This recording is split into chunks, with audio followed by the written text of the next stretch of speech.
All right, my dear BIBLEin365 brothers and sisters, we are now embarking upon the book of 3 John, which means we're getting very close. By the time you get to the end of the year, you will have read through the whole Bible, and I am so unbelievably proud of you. It's great stuff. Now, when we look at the book of 3 John, it's just like 2 John, and it is in essence a letter that John writes to some very close, intimate friends. And in reality, when we examine the book of 3 John, it is filled with some encouraging words and at the same time, some very, very disconcerting words. And so the reality of this here is John is going to some people and explaining to them not only the importance of obeying and listening to the truth, following what God has set aside for them, but he is, of course, expressing his wishes that they would continue to walk in goodness, in health, in peace, and in joy. As a matter of fact,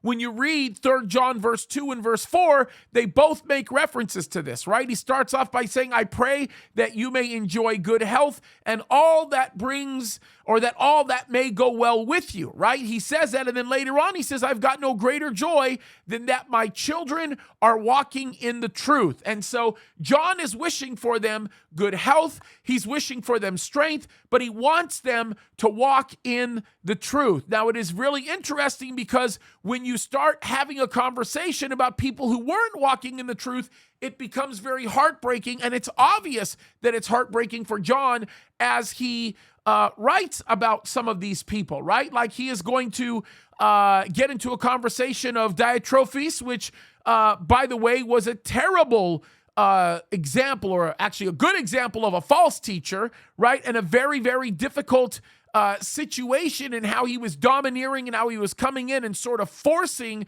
false teaching. Now, this was a pattern of the time, right? You would have somebody that would go in, they would establish truth, and then when that person spent time discipling people and walked away, you'd have false teachers that would come in and they would capitalize on the foundation that existed. By the way, we see that a lot today, right? I'll go and I'll do a YouTube video, hundreds of thousands of people will watch, and then the false teachers will come in the comments and try to send their links, and they capitalize on the foundation that was already built. And I've always thought about this. It's like, man, if you think you've got something to share, why not build upon the foundation that is firmly seated on the word of God? Well, they won't do that because they are false teachers. And so 3 John gives us some insight about this, and it does deal with this whole subject of the helpers or the people that stood behind John, how many of them turned their back on him and on the truth.